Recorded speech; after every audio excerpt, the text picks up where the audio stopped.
Let me ask you a question. Have you ever taken a dump that made you feel like you slept for 12 hours? Yes. Bigfoot is a lot like that. What I mean is, once you have an encounter with them, it's almost like you poop out everything you believed your entire life. It's a reset, starting over of your thought process. Seriously, I mean it. If Bigfoot is real, then everything else is real. It may not be what everyone says it is, but it's definitely real. Understand, all train compartments smell vaguely of shit. It gets so that you don't mind it. That is the worst thing about my life, I can confess. Now, before I tell you my story, I want you to know where I stand. When you die, you are going to regret the things you didn't do, so guess what? When I decided I wanted to find a Bigfoot, I went. It was a simple decision, yes. However, the consequences are not so simple. For example, I now only have 3 toes on 1 foot. How did that happen? Wait, be patient, we will get there. I now have a criminal record. Yes, sir. It's called evading. Let me take you back to the start of this all. I was listening to Jeff Nadolny, the Dogman guy. He is awesome, by the way. Then I started to hear about the supernatural Bigfoot encounters. I listened to another podcast, and that is how I found Darkwater's old shows. I'm listening on the radio station app, and I hear him talking 5 years ago about the supernatural aspect of Bigfoot and Dogman. For some reason nowadays, people act like they have come up with some new revelations. I listened to him and Tony Merkel discuss this supernatural aspect of Bigfoot and Dogman on a roundtable with Wes Germer. It was awesome. That was the day I decided I was going to search for Bigfoot. Now, I never really talked about it much, didn't join any groups, didn't do much planning because I didn't want any excuses. I just wanted to go. So I look at the map of sightings on bigfootmap.com and notice that from where I live in Shreveport, the best place to find one is literally 2 hours away, the Kisachia National Forest. Stop real quick, let me explain something to you. I have driven a van for 10 years. At some times, this van has been my home, it's been my refuge in hurricanes and snowstorms, and it has gotten me through the days when all hell broke loose and I had nothing. I say all of this because I need you to understand that even though my van is older, a 2010 model, I have taken great care of it, because no matter what happened, I have my van. Get evicted, I can live in my van. It's my fallback.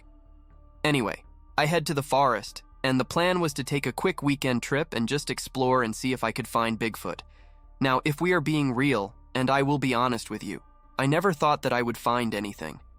I figured, go out there, take some pics, walk around.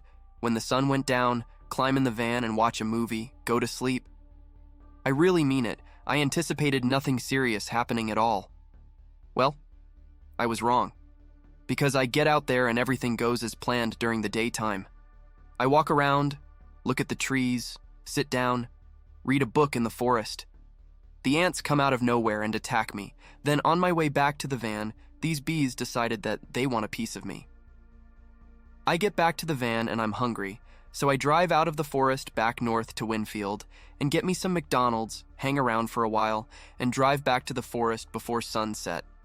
By the time the sun is going down, I'm in the back, parked off the road where I started. I have the TV on in the back of the van, watching a movie, and all is good. I'm as full as a tick. I'm wide awake. And then about halfway through the movie Rush Hour, I will never forget it. It was the scene where Chris Tucker and Jackie Chan were, taking the gun from each other when a hand came through and into my van. Listen, I know what you're thinking when I say a hand. You are thinking it came through the window? Nope. No, sir. No, mama. A giant freaking hairy hand came through the wall of my van, and it didn't make a hole in the metal, and it starts to flail around. It looked like Chewbacca from Star Wars had stuck his arm in my van and was searching for something. Then it started to knock shit over, and I'm not going to lie, I lost it. I jump up and try to get to the driver's seat of the van.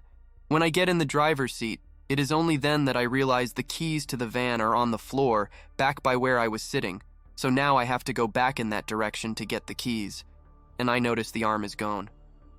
Now with keys in hand, I crank the ignition and hit the gas, but the van does not move. You can hear the engine, I have my foot on the gas, but nothing at all is happening. When I look in my side mirrors, it's been turned and I can't see the back end of the van. Remember I told you I lost some toes? Here we go. Listen, so I open the door to the van and lean and stick my head out, only to realize the backside of my van is 3 feet off the ground, and I'm like, what the fuck is going on? So now my leg is leaning out the van and I'm trying to see why it's in the air.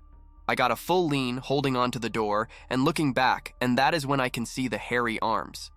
This thing is holding my van in the air, and I don't know why I did this, but I scream, "Ah!"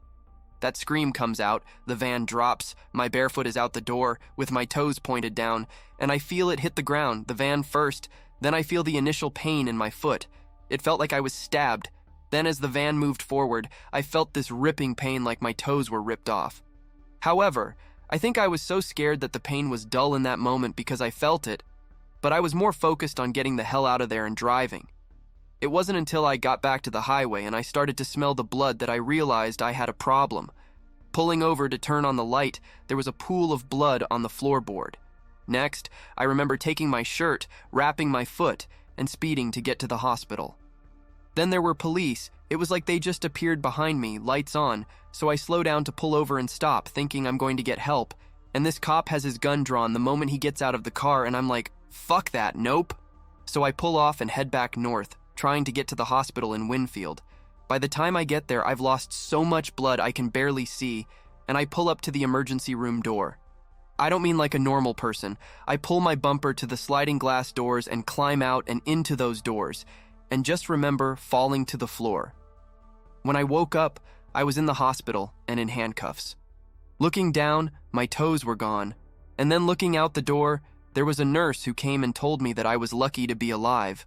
I lost a lot of blood, and then they started that talk about insurance. I don't have no damn insurance. And just like that, I was out of there and on my way to jail, the correctional center, in the infirmary. When I asked the charges, it was reckless driving and evading. I was there for 2 weeks before I could go to trial, and when the judge found out what happened, she gave me probation. Screw all of you and Bigfoot. I wish I never heard of the subject.